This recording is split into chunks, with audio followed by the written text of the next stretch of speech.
Hi there. Welcome to our new series focused on novice teachers. I'm sure as a novice teacher, day one felt like this.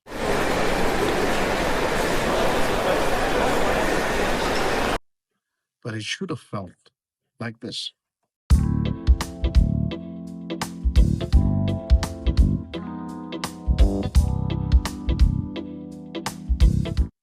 Your dream was to inspire young minds, but right now, it's probably a little chaotic, with the occasional pencil flying, side conversations drowning you out, oddball comments and judgmental looks coming your way, and you probably haven't even started your lesson of the day yet.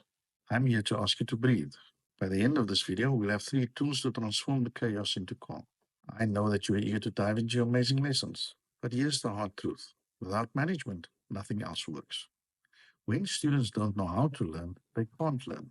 And for you, that results into chaos, and chaos results into constant anxiety.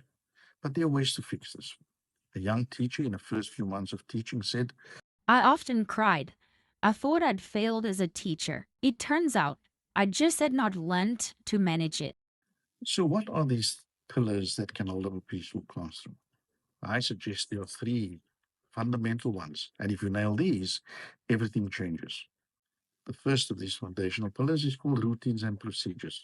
As a teacher, always model how you would like your learners to enter your classroom, how to pass papers around. For example, the role leaders are to hand to learners behind them and not across from them.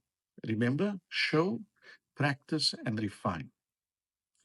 A second routine and procedure that you clearly and positively spell out the expectations in your classroom. In other words, have a rules list. 4 examples of what could be on a rules list is 1, that you respect people and property. 2, that you raise your hand to speak.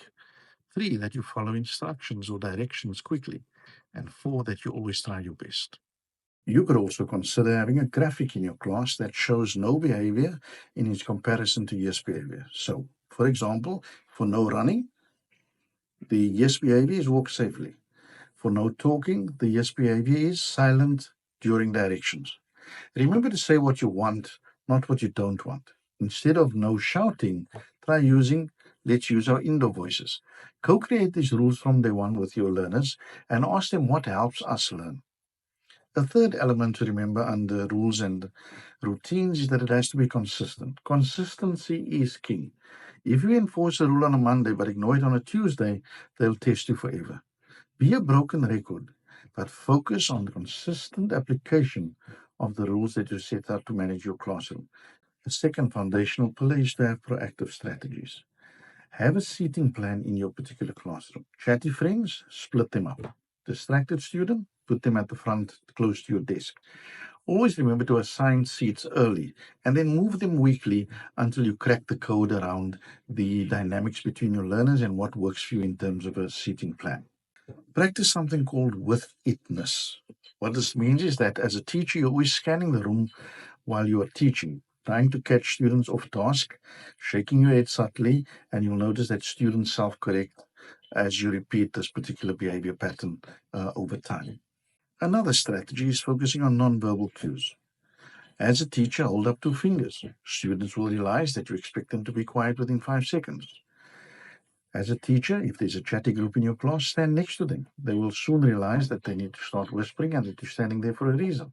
A third piece of advice in terms of foundational pillars is that you set up a plan for your particular classroom on a weekly, bi-weekly, monthly, or termly basis, and that you literally focus on 3 things. The first is the entry routine. How do you want learners to enter your classroom? The second is your attention signal. How do you want to silence them? And the third important criteria is your dismissal routine. How do you want them to leave your classroom? Practice these routines daily, and you'll notice over time they'll cement themselves unconsciously into the behavior patterns of your learners and will allow you to set the scene in your classroom without making the same level of input that you made at the start of day one. This brings us to the end of this video.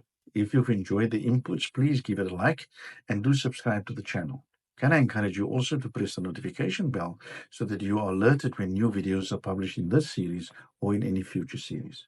Until the next time, stay well.